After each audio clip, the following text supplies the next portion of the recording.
गणेशोत्सव संदर्भात आज बृहन्मुंबई सार्वजनिक गणेशोत्सव समन्वय समितीची बैठक आज मुंबई पोलीस आयुक्तालयात झालेली आहे। आज नेमके सुरक्षेसंदर्भात काय गाईडलाईन्स या मंडळांना देण्यात आलेले आहेत, सार्वजनिक मंडळांना, त्या विषयावर माझ्यासोबत बोलण्यासाठी नरेश दैबावकर सर आहेत। सर, आज पोलीस आयुक्तांसोबत एक महत्त्वाची बैठक झाली, काय नेमकं या बैठकीत झालं? आपणास माहिती असेल की समन्वय समिती 1982 साली स्थापन झाली। आज हे 43वे वर्ष आहे।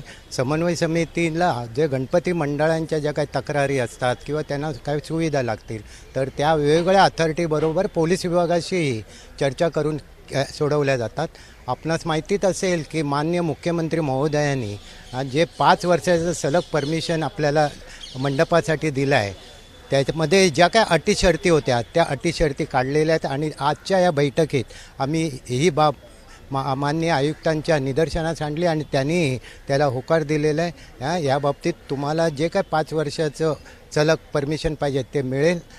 त्या दृष्टीने दुसरं एक आमचा मुद्दा होता की जे 13 पूल आहेत ते नादुरुस्त अवस्थेत आहे। गतवर्षी ते जाहीर केले। आता तुम्हाला उदाहरण द्यायचं झालं तर गोखले पूल आहे, पुन्हा आता सायनचा पूल आहे, तर असे काही पूल आहेत। त्या पुलावरून आपले आगमन आणि विसर्जनाला निश्चितच अडथळा होणार आहे आणि त्या दृष्टीने आम्ही यांना विनंती केली आहे, जर ते पुलावरून आपलं विसर्जन मिरवणूक जात नसेल तर त्या दृष्टीने आम्हाला जरा आगाऊ सांगा, जेणेकरून आम्हाला पर्यायी रस्ता कुठचा आहे ते पण तुमच्याकडनं अवगत होईल। त्याप्रमाणे त्यांनी ते मंजूर केलेलं आहे। या व्यतिरिक्त आणखी काही मुद्दे होते की गिरगाव चौपाटी वगैरे ज्या विसर्जन स्थळं आहेत तर त्या तिकडचे जी काही व्यवस्था असते, कायदा सुव्यवस्था, त्या ठिकाणी समन्वय समितीचे कार्यकर्ते आपल्याला मदत करते। विशेषतः आम्ही एक सांगितलं आहे की जे गणपती मंडळ ज्या मंडपात हे उत्सव साजरा करतात तो मंडपाची सुरक्षा ही पोलिसांची नसून ही मंडळाची आहे। आता मंडळाने प्रत्येक 10 गणसेवक तयार ठेवावे, त्यांनी मंडळाची सुरक्षा करावी आणि जे पोलीस आहेत त्यांना शहराचं देखरेख करायला, शहराच्या दृष्टीने काही सुरक्षा करायची आहे ते करायचं आणि ते निश्चितच त्याने ते ॲप्रिशिएट केले। त्यासाठी आम्ही प्रत्येक पोलीस स्टेशननी त्यांच्या हद्दीत असलेल्या गणपती मंडळांच्या प्रत्येक 10 कार्यकर्त्यांना आणि जी मोठी मंडळ असेल त्यांच्या 20 कार्यकर्त्यांना बोलवायचं, त्याला आम्ही गणसेवक म्हटलेलं आहे, जेणेकरून जो भार पोलिसांवर पडतो या गणपती उत्सवात तो पडणार नाही।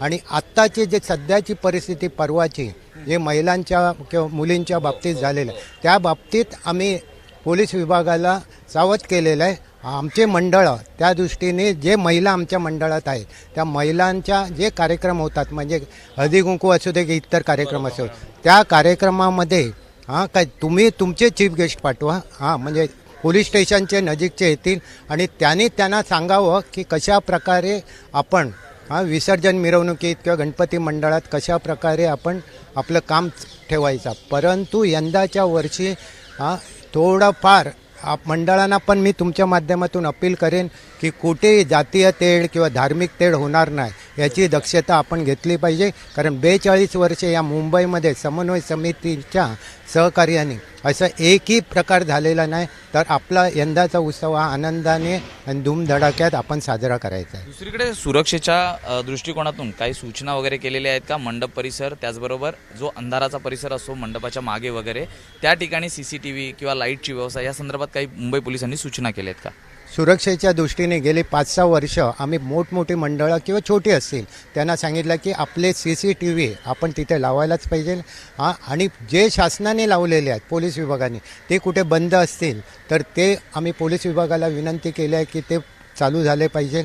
पुन्हा जे दर्शनाला लोक येतील त्या दर्शनाला लोक येणार, तो अपरिचित व्यक्ती असेल तर त्या बाबतीत त्या अपरिचित व्यक्तीची माहिती घेणे कार्यकर्त्यांनी, एखाद्या प्रसाद आला बंद याच्यात असला तर तो उघडून बघावा आणि आजूबाजूला मंडपाच्या आसपास जर एखाद्या वाहन असेल आणि तो आपल्या विभागातला नसेल, जवळचा नसेल, तर ताबडतोब पोलिसांना ती माहिती द्यावी आणि शक्यतो आपले जी वाहनं राहतील त्याला एक स्टिकर द्या, जेणेकरून आपल्या लक्षात राहील की हे आपल्या विभागातलं आहे, आपल्या मंडळाशी संबंधित आहे। तर अशा प्रकारे आम्ही सुरक्षेची दखल घेतलेली आहे सुरक्षेत। दुसरीकडे वाहतुकीच्या मार्गांमध्ये देखील महत्त्वाचे बदल करण्यात येतात, कारण लालबागमध्ये जर आपण पाहिलं तर लालबागचा जो फ्लायओव्हरचा खालचा भाग आहे हा बंद ठेवण्यात येणार आहे आणि त्याची जी वाहतूक आहे ही NM जोशी मार्गाद्वारे CSTला वळवण्यात आलेली आहे। काय नेमकं सूचना या असतील? वाहतुकीच्या दृष्टीने तुम्ही जो प्रश्न विचारला त्याबाबत आम्ही महापालिका मुख्यमंत्री आणि यांच्याकडे पण ती विनंती केली आहे की जो मार्ग आमच्या गणपती मंडळाचा आहे तो मार्ग तसाच ठेवा, कारण गेली 75 वर्ष 50 वर्ष त्या मंडळातून येतो. त्या दृष्टीने आम्ही तो प्रश्न मांडलेला आहे आणि मला आशा आहेत की त्यातून ते काहीतरी मार्ग काढतील. सर्वात एक महत्त्वाचा आणि शेवटचा, खड्डेमुक्त रस्ते याचं आवाहन मुख्यमंत्र्यांनी केलं होतं. आगमन अवघ्या काही दिवसांवरती आहेत. सर्व रस्ते खड्डेमुक्त झाले आहेत का आणि मंडळही आश्वसित आहेत का? सांगायचं झालं तर 2010 पासून ज्यावेळी गणपती उत्सव चालू होतो त्यावेळी समन्वय समिती हे पहिलं आवाज देतो खड्ड्याच्या बाबतीत. आणि अशा वेळी यंदाच्या वर्षी आम्ही 1-1.5 महिना अगोदर महापालिकेला सांगितलं आहे, ट्रॅफिक डिपार्टमेंट आणि पोलीस डिपार्टमेंटला आजही सांगितलेलं आहे की जेणेकरून मूर्त्या येतील त्या खड्ड्यामध्ये आल्यावर त्यांना कुठेतरी हे होऊ नये आपला. तर त्या दृष्टीने आम्ही सांगितलं की जिथे खड्डे असतील ते लवकरात लवकर बुजवा. आम्हाला 15 तारीख दिली होती. 15 तारीखला आम्ही ज्या रस्त्याने आगमन होणार आणि विसर्जन होणार ते रस्त्यातील खड्डे बुजवणार. आमच्याकडे माहिती मिळते आहे की जे काम चालू आहे, परंतु आम्ही त्याच्यात सॅटिस्फाईड नाहीत की जे काम चालू आहे ना ते पाहिजे तेवढं फास्ट नाही आहे. लवकरात लवकर हे जर खड्डे बुजवले तर आगमन तर आता झालेलं आहे 50%, परंतु उर्वरित 50%चं आगमन व्यवस्थित व्हायला पाहिजे. आणि विसर्जनाला आम्हाला एकही खड्डा दिसता कामा नये. खड्डाच नव्हे तर ओव्हरहेड वायर आहेत आणि पुन्हा जे हे आहेत आपल्या ब्रिज आहेत त्या ब्रिजमधून पाणी वाहतं, ते पाण्याचा पण कुठेतरी हे बंद करायला पाहिजे. अशा काही आम्ही सूचना केलेल्या आहेत आणि व्यवस्थित आमचं विसर्जन होईल अशी आम्ही आशा धरतो. धन्यवाद सर आमच्याशी बातचीत केल्याबद्दल. व्हिडिओ जर्नलिस्ट हेमंत कदमसह मी सूरज सावंत, एबीपी माझा, मुंबई. एबीपी माझा, उघडा डोळे बघा नीट.